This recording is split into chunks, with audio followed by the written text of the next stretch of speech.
outside there's there. a Hall of Fame game going on right now. We got Good game, 17-14. Yeah. I think it's the. I'm not sure exactly who's winning. And Carson Beck just 11 of 14 for 150 yards or something like that, and a touchdown. It's pretty good to me. And I was at Collinsworth was talking about he's quarterback controversy and Tariq. I was like, wait a second, now let's just get through the first quarter. We're not even here yet. Absolutely, Yeah. absolutely. Well, they also have everybody's got their second and third string guys I out was there. going to say this too. No, this is during when NFL gets here, we also talk NFL on the show, but talking NFL right now, I guess. But Yep. I just never. I thought from the beginning that Carson Beck had a chance to be a good pro. I mean, you can't go off by this preseason one-off game. And I mean, he's got the physical tools. He's got the physical tool. He just be a good turned had a little turnovers here and there. But I mean, it is what it is. I'd take a flyer on him in the second or third round, Yeah. wherever it was. Absolutely. But we're here to talk about. Start off at least talking about Ole Miss's fall camp started today. We had Pete Golding just a little bit ago checking out his press conference. Absolutely. And that was just kind of a master class. You know, he really he is. And you know, bread and just buttery smooth. I'm not just saying that either because I noticed something as well too. I miss his coach. Well, he also he talks with his hands a lot. But I feel like the more honest and good coach ever you are, you have your elbows in when you talk. But if you have your elbows out like this, Saban, like somebody else, I don't know. Anyway, his hands always could say a damn word. Great, great response from him to a few questions. They had a couple of questions. One question about the 22 guys.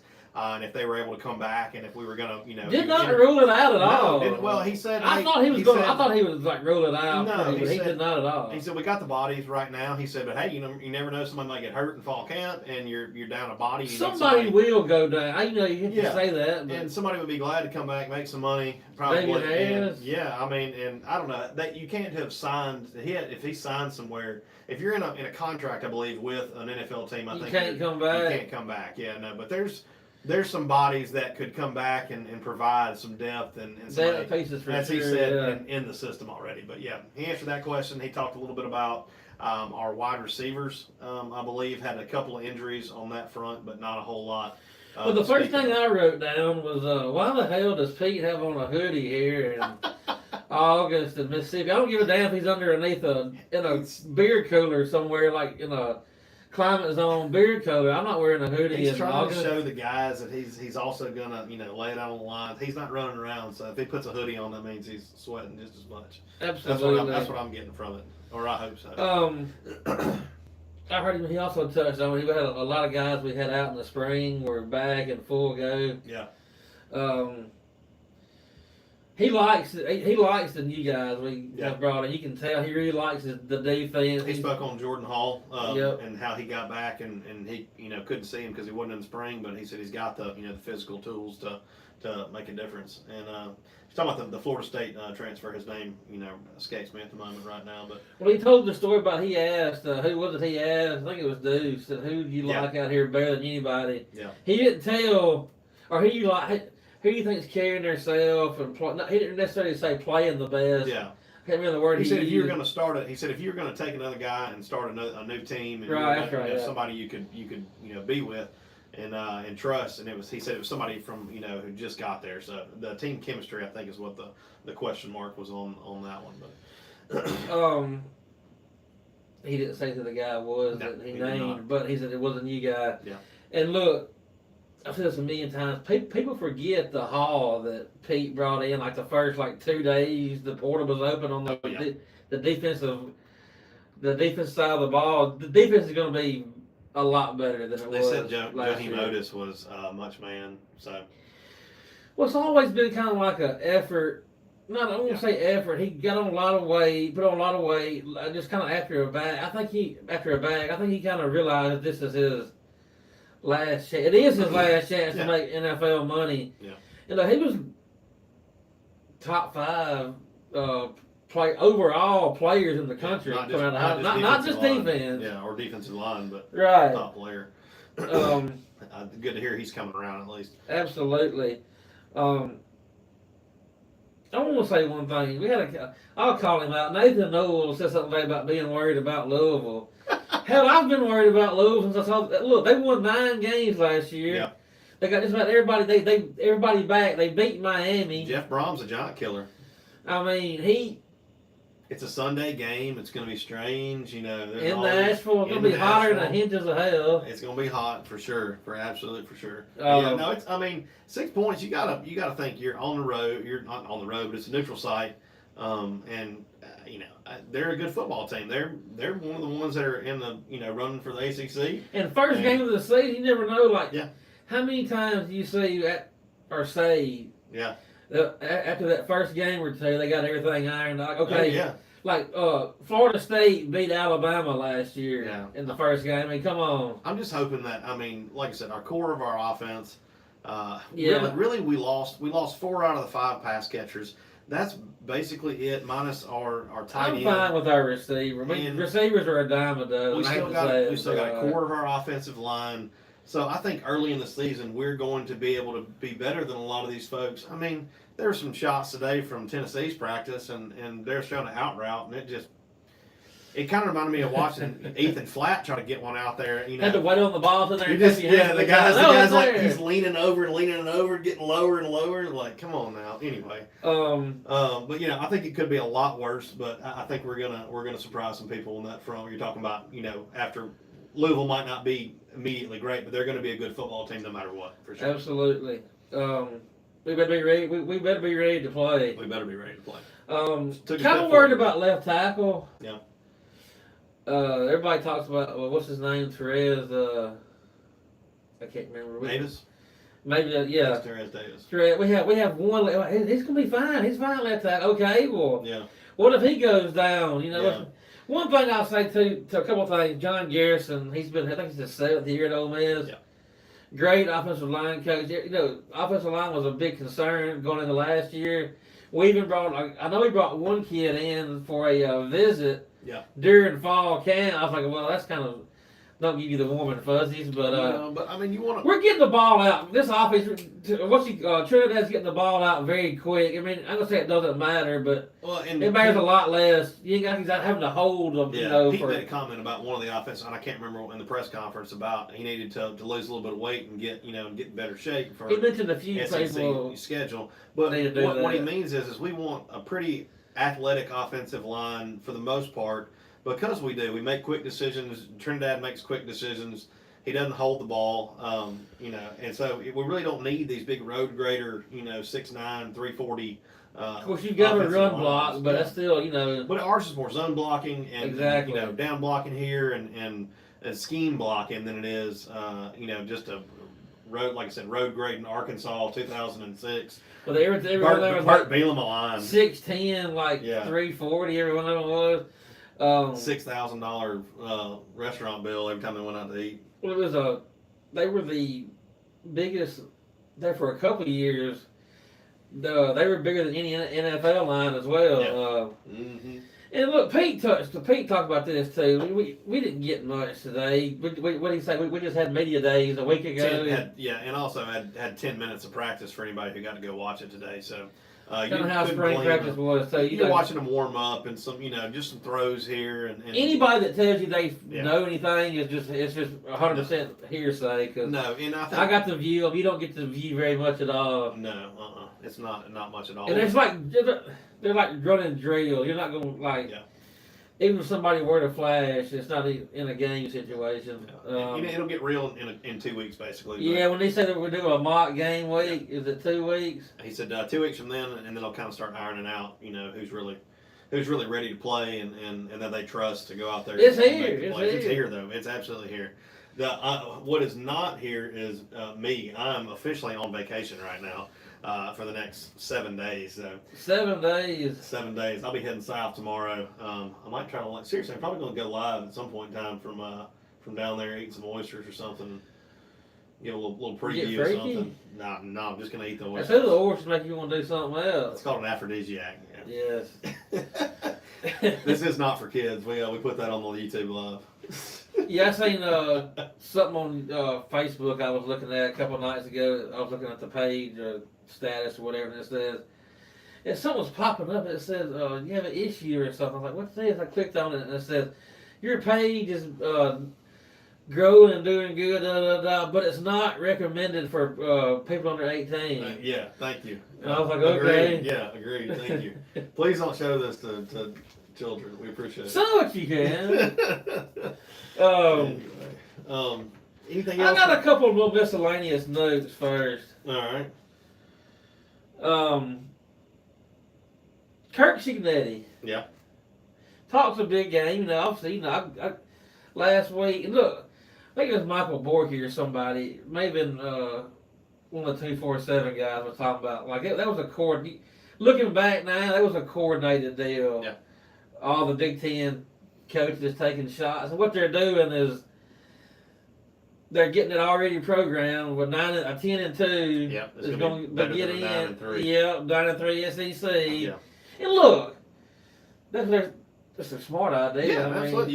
You play the damn cards in your hand. I mean, but, it's not dumb. Cignetti's talking all this big game. He's brash. Like I said, I said on the last pod, he can back it up. He just won a natty. Yeah.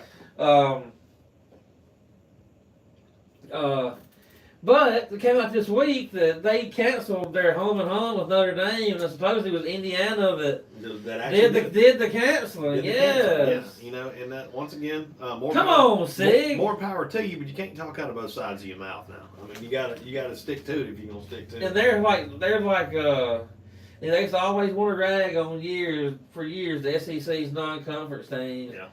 In Indiana, like the next 4 years is like Little Sisters of the Poor times 5. I swear, I guess you wouldn't believe it how bad it is. Like, how terrible it is. Nobody ever even heard of is on there. But anyway, got our part 4 of our series. We decided we're going to throw it on this live and go ahead and get it wrapped up since fall campus here. We took a break. Yeah, there we're going to do. We'll probably do something. One more little filler. And also, thing I'm going out of town, so we might as well do it. Absolutely. Here. We will start off with the yours truly. Ole Miss. No, let's not start off with Ole Miss. All right. Let's start off with State. Mario Taylor. I'm a Taylor believer. Firmly believes that he's going to be a good quarterback if they can keep him.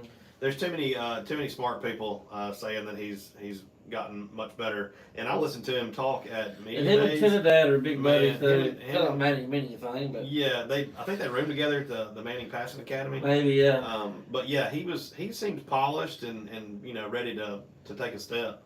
I hope that Levy is the right coach and is able to call the right plays and put him in a good position. There were some times last year that might not have been, the best with Blake Shapen, but anyway, improved defense. They got some guys. Well, I've heard Levy. He's usually pretty honest about. Yeah. Like last year, offensive line, he was like, I don't know. Yeah. And their defense was terrible year before last, and he was talking about how much improved they were, and they were. They took a lot of people to the wire last year, and they his offensive line. He's been kind of giddy on the offensive line. Yeah. This year, they're going to be a lot better. Like to what you're about to say, they should have won 7 ball games last year. They had A&M. No, excuse me. They had Arkansas and they had Texas beat at home. 38, 31 to 14. Yeah. And it's just boneheaded. Like, I didn't get to watch a lot of state games last year because they wasn't very good. And you got to think too, like after a few of those heartbreakers, when you're up like that, you're doing nothing but playing tight because you're worried about if we let this one slip away, it's going to happen again. It's going to happen again. Well, it keeps happening. Man, nothing that make you feel. Well, some state people have told me that it's like he don't know how to sit on the ball. He just gets the lead and just still don't run the clock. There was one game he was snapping. I can't remember what game it was. That he was snapping the ball with 20 seconds left. Yes, and he's trying to run the clock off. Yeah, seriously. Yeah, it's stupid stuff. Look, they had 7. Like I said, they had 7-5 last year. Tough schedule. I'm giving them 5 and 7, and that's me being generous on a couple of games. They have a very tough schedule. I think they're going to be 6-6. They're my number 10 team in the SEC. I saw that. They're my number 10 team right now, and it's mainly because of Mario Taylor. But like I said, if they've improved any from last year and they catch some people, this 9-game schedule, some people down if they stay, and they played hard the whole year. Absolutely, they played hard the entire year. So they didn't let up. They could have just rolled over a lot of times, but they kept playing hard. So if they're any better than they were last year, and Levy's gonna have some good receivers too. 6-6 is probably the ceiling. Mate, if 7-5, if they just get hot. Yeah, they could get 7-5, but to me the key game is that I think it's the second game they play Minnesota. Yeah. If they go up there, if they don't win that game, it's going to be almost impossible for them to have a good year. Yeah, it will not send them in a good trajectory for sure. Who's next on our list? Let's go with Kentucky.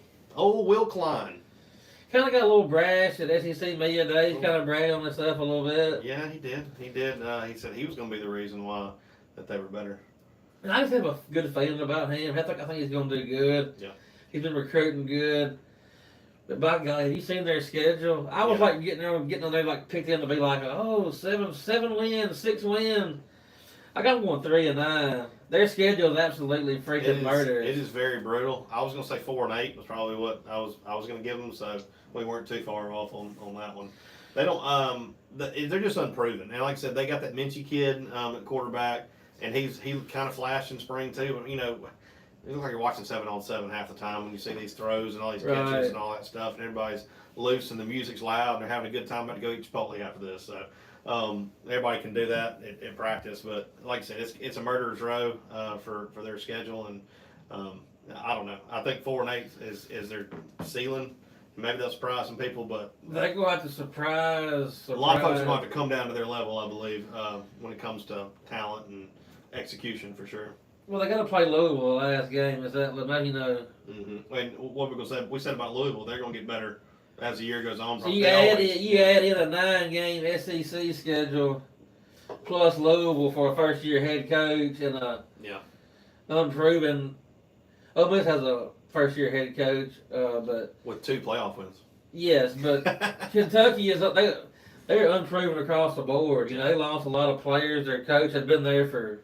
How long he been there? 10 years at least. Too long. All right, moving on. Texas, big year for Sark. Big year for Arch Manning. We like Arch Manning.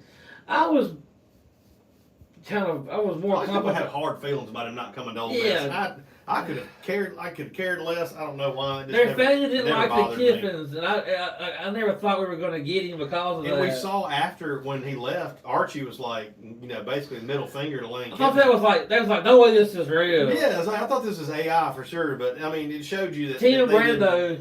Tim Brando said I used to work with Archie Manning on the set of CBS, like the little halftime post game show. He said I've never seen him out of pocket. Archie. He said he's not even after like 4 glasses of wine, like late night. I've never seen Archie. 4 glasses of Chardonnay. I've never seen Archie say one bad word about anybody other than one band. That's funny. But anyway, moving on. I think Archie's he was getting a lot of flack last year because he had all those high expectations, but my God, nobody could live up to those. No. And his O-line, I'm telling you, I watched a lot of their games. His O-line was putrid. Yeah. Till like the midway point. Yeah. He was running for his life, and you just can't play a good quarterback when you're doing that. He's going to be good. He's going to be just fine. The biggest thing with Texas, I think, is Sark. I mean, this is his kind of put up or shut up year. 5 stars everywhere. He's a lot of money. He's got so much. There's so much deadgum money in Texas. If he goes 9-3 and misses the playoffs, is he fired? They'll ship him off to deadgum Tahiti. They'll put him on a boat and say, "Get out of here." If he goes 9-3. It'll be one of those things. He goes 9-3, and they can think that they think they can work the back channels and get somebody better. His ass is out of there. Yeah. But if like nobody is like good available, then they'll probably keep him. They won't, because they'll be the guy after the guy. Even if they've got to go through a throwaway to get rid of him, they'll do it. They got so much dang money, I'm telling you. But this is just kind of put up or shut up. How many throwaways are they gonna have though? And look, Texas is one that people call them a blue blood. They got a bunch of wins. They ain't won shit. They won 1 national championship in 100 years, 70 years. Couple Big 12 champions. I'm not saying they're like a crappy program or anything. No, they're not no. They're not an Ohio State. They're not an Alabama. Not even close. I'm thinking I got them going 10-2, but I mean, hell, 10-2, 9-3. That's a razor thin margin. Yeah. I think last year was like he'd be fine if they'd made the playoffs last year. Yeah. It would have been fine. And they should have been in the playoffs. There's no reason they should have lost 3 games last year. No, never. But I got them going 10-2. Yeah, I think they go 10-2 as well too. Their schedule, it just sets up for them as well as it possibly could in the SEC. Like I said, it's Sark's turn for the burn orange to prove that they actually deserve all this hype. Every dead gum person's got them in, their playoffs. They got them going, deep into the playoffs. So the expectations are there. They were there last year as well. They've kind of been there for a while. They get Charlie Strong. I remember when we played them. I think it was 2012 when we had them here in Oxford, and I don't know. We just got run out of there. It wasn't close. It wasn't good, and I was walking out of the stadium, walking back behind Walt Hemingway, screaming at the top of my lungs, "We don't have the horses." I forgot about that. We don't have the horses. We don't have the horses. He screamed it so many times he was actually a horse himself. Yeah, I literally was horse after that. But yeah, we didn't have the horses. But now it's wild. That's a whole different thing. And We've got the horses now. I heard another fellow person say that anything before 2021 is just kind of it really don't. It don't matter. It doesn't matter anymore. I mean, it does in historical sense. Yeah, but a lot of the fans. It's when they say, they keep calling, in the modern era, when they started keeping up with stuff. In the modern era is now another modern era. You can take that and delineate anything that happened from 2021. Indiana. And if I told you 2 years ago. 2 years ago. Indiana was going to demolish Alabama in the playoffs and win the whole thing, you would have not believed it. The kit and the caboodle. And the guy who is... had the aura of a head of lettuce as their quarterback. So, yeah, for real. Anyway, they brought back a 2021 player, their leading tackler from last year. They did. They brought back 2 guys, I think. I hadn't seen them. They got another guy who was like a defensive lineman or something like that. Had played in like 8 games. Well, I don't blame them, but the NCAA did say. The NCAA's trying to fight that. They are. They pretty much said like, yeah, do this, and if we win in court, we're gonna punish you for it. Yeah. Wrap it up, Texas 10-2 for me. Like I said, about 10-2 in there. Ole Miss last but not least in there. Last but not least. Look, we got Ole Miss has 2 bona fide Heisman contenders, Trinidad and Kejuan. The D is going to be a lot better this year.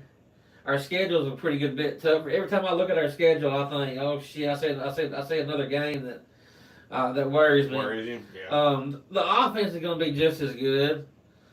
Of course, now we do have a first-year head coach.